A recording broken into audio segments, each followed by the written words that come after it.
I will never forget the night I found myself standing in the middle of the compound, shaking, barefoot, and crying as the storm raged above me. The wind was wild, the sky was dark, and lightning flashed so bright that the entire compound lit up like daytime. My co-wife, Evelyn, stood by the doorway with a smile so cold it made my heart freeze. She held my baby's blanket in her hand, but my baby was not with her. "You said you married into a peaceful home," she whispered loudly enough for everyone to hear. "Now tell us, where is your peace?" People gathered around, shouting, confused and scared. The other co-wife, Janet, kept staring at me with wide eyes as if she could not believe what was happening. My voice broke as I screamed, "Where is my child? Evelyn, where did you take my baby?" But she only smiled again, the same jealous, evil smile that had slowly been growing since the day I entered that house. And then she said the words that made my knees shake. "If only you listened to the warnings. Too late now, Abigail." My heart dropped. My head felt heavy. Somewhere in the compound, I heard a baby cry, faint, far away, and getting weaker. Before I could run towards the sound, the lightning struck again, and everything went black. My story didn't start with storms or tears. It began quietly, gently, like a small stream that you think will never grow wild. When I first married into the Benson family, people said I was lucky. They said my new home was peaceful. They said the man I married, Mr. Benson, was kind and wise. And truly, he was. He carried himself with calm strength, spoke softly, and believed every woman in his house deserved respect. He already had 2 wives, and I was the third. Many warned me, but I didn't listen. Why? Because the home looked peaceful. Every woman had her own room. Every child was healthy and happy. No one shouted. No one fought. Food was always plenty. People said, "That house is calm like water, no trouble." And I believed them. When I arrived, Janet, the first wife, welcomed me warmly. She held my hand, showed me around, and told me, "Don't worry. Here we live like sisters." She was older, gentle, and always smiling. I liked her immediately. But Evelyn, the second wife, did not smile. She only stared. At first I thought maybe she was shy or tired, but the way her eyes followed me around made my skin feel cold. She would watch me when I cooked, watch me when I swept the backyard, watch me when I talked to the children, and each time her face stayed tight, stiff, and unreadable. One night, as I washed plates in the kitchen with Janet, she whispered, "Don't worry, she will get used to you." I nodded. But deep down, something felt strange. Still, the week passed peacefully. I settled in. I cooked meals. I helped the younger children with their homework. I even planted small flowers at the back of the house because I loved gardens. Then the first sign came. I woke up one morning to find my pot of fresh soup poured on the ground. The pot was upside down, and the smell filled the entire backyard. I stood there confused. Who would do that? Before I could ask, Evelyn walked past me slowly and said in a soft voice, "Maybe next time you learn to stay in your lane." I didn't understand. Stay in my lane? What lane? But I said nothing. The next week, I lost one of my wrappers. I searched for days. Evelyn told me, "Maybe you forgot it somewhere." But then, 2 days later, she walked out wearing the same wrapper. When I asked about it, she smiled and said, "Oh, I thought it was mine." Janet pulled me aside later and said, "Let it go. Peace is better than fight." And I agreed because the house was still mostly peaceful. Everyone acted calm. No loud words, no chaos. Even Mr. Benson kept saying, "I don't want trouble between my wives." So I stayed silent. But silence is sometimes the seed of danger. Months passed. I got pregnant. That was when the jealousy inside Evelyn grew like fire. At first, she pretended to care. She touched my belly, smiling too widely. "You are glowing," she said. But her eyes were not smiling. One night, when no one else was in the kitchen, she leaned close to me and whispered, "You think having a child will make you important. Don't worry. You will learn." Her breath was cold on my cheek. My heart began to fear her. But again, I told myself this house is peaceful. She is just talking. I should have listened to the warnings in my spirit. Because soon, strange things started to happen. My shoes went missing. My food tasted bitter sometimes. My clothes were found cut in small pieces. Someone poured sand into my cream. Someone loosened the bolts on my window so it would fall easily. I told Janet everything, but she said, "Let peace reign. This house has lived many years without fight. Maybe she is only stressed." So I swallowed every fear. But jealousy grows fast when you ignore it. The day I gave birth to my baby boy was the day her smile died completely. She held him for the first time, looked into his eyes, and her face turned hard like stone. "You look too happy," she said quietly. "Don't enjoy too much." 3 weeks after, I woke up and found my baby missing from his crib. That was the beginning of the storm. I screamed for help, my whole body shook. Janet ran to my room. Mr. Benson rushed in, everyone panicked. But Evelyn stood at the doorway, calm as night. "You should have listened when I warned you," she said. "Now the storm has started." I pushed past her, running outside barefoot, screaming my baby's name. I could hear him crying faintly, as if someone was hiding him far away. My head spun, my heart ached, lightning flashed above. And then I saw Evelyn holding the empty blanket. "You caused this," I shouted. She smiled slowly, stepped forward, then whispered something that made my blood run cold. "You don't know what I've done yet." The wind roared, the baby's cry grew weaker. And before anyone could reach her, she ran into the darkness with the blanket still in her hand. The night swallowed her like she was part of it. One moment Evelyn was standing at the edge of the compound holding my baby's empty blanket, and the next moment she vanished into the darkness like smoke. I tried to chase after her, but my legs felt weak, as if fear itself was holding them down. The rain began to fall harder, hitting my skin like tiny stones. My hair, my clothes, everything was soaked, but I didn't care. All I could think of was the faint cry I heard, my baby's cry somewhere out there. Mr. Benson rushed to my side and held my arm to steady me. "Abigail, don't run blindly. You will hurt yourself." "I don't care," I screamed at him, tears mixing with the rain on my face. "She took my baby. She took my baby." My voice cracked until it felt like something tore inside my chest. I fell to my knees, the mud soaking my dress, but I didn't feel it. I only felt the empty space in my arms, where my child should have been. More people from the compound gathered. Some neighbors came with lanterns. The children peeked from doorways, frightened by the shouting and the storm. Janet knelt beside me and wrapped her arms around my shoulders, whispering, "We will find him, we will find him." But even she sounded unsure. The storm grew stronger. Thunder shook the ground. Lightning flashed, showing shadows that made everything look strange and scary.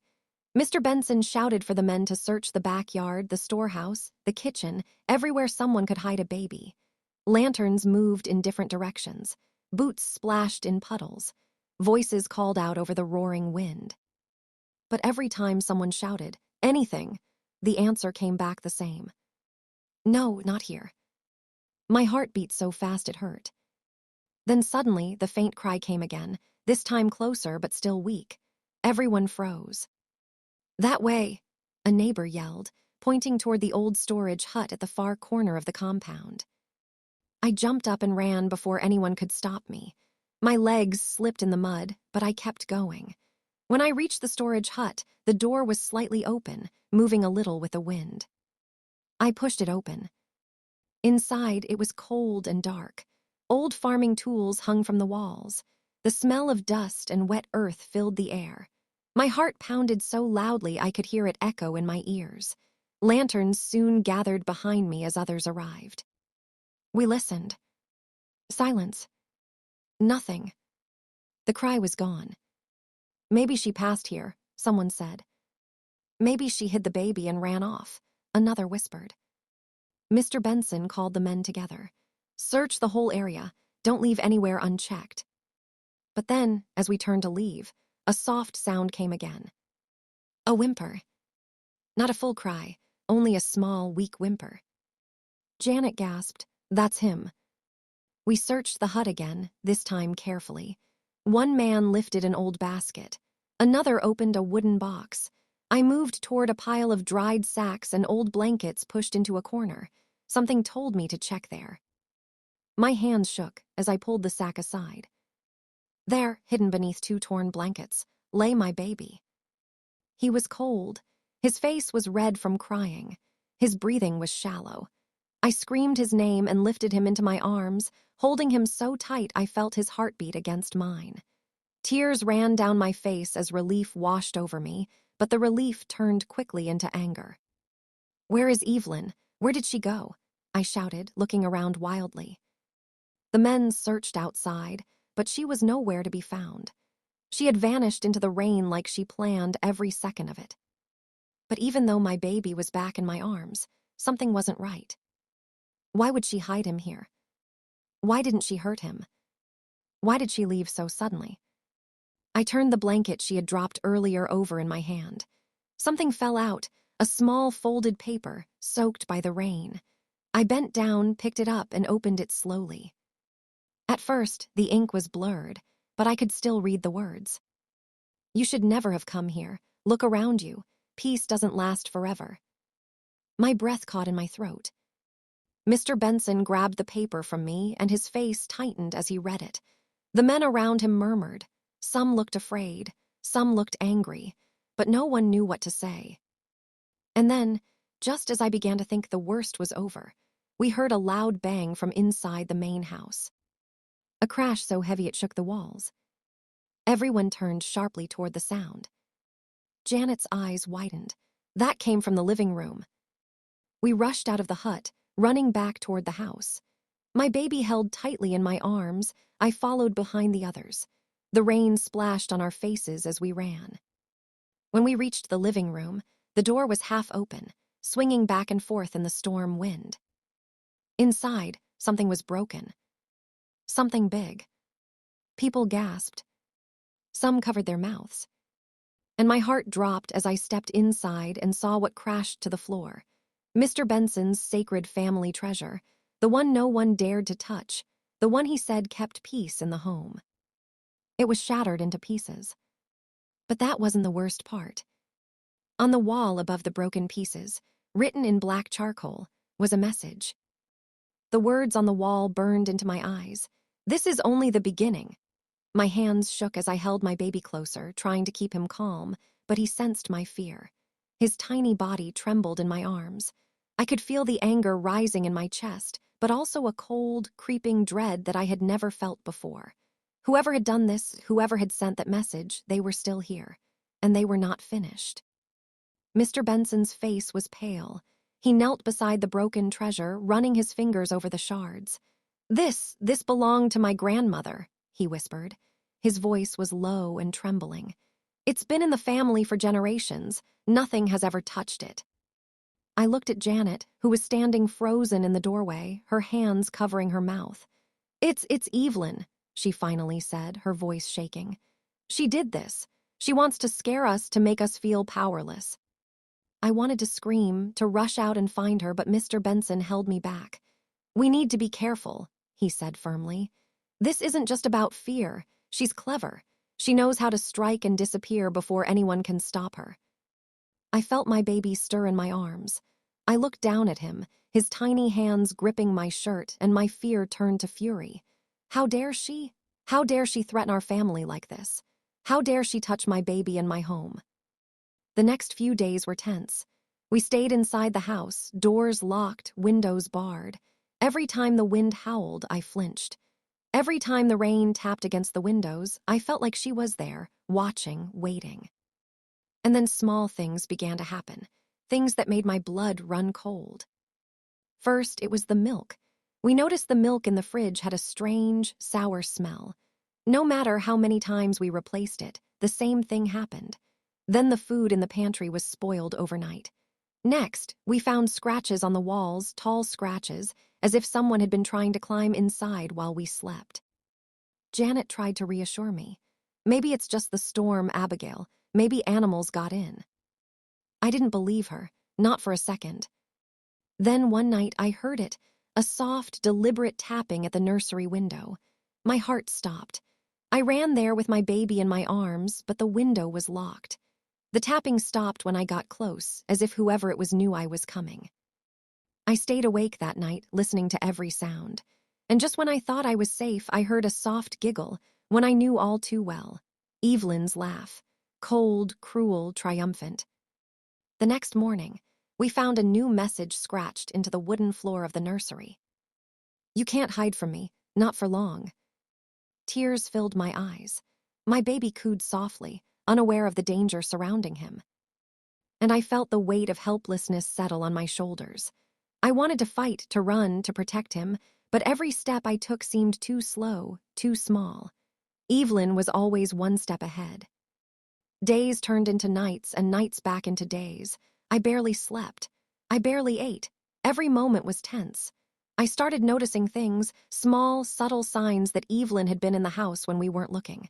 A missing spoon, a moved chair, the faint smell of perfume that didn't belong to Janet or me. And then it happened, the extreme event that would change everything. I was in the kitchen, holding my baby and preparing some food, when I heard the baby monitor crackle. At first, I thought it was the storm, but then I heard a voice. It was Evelyn. Soft, whispering, directly into the monitor.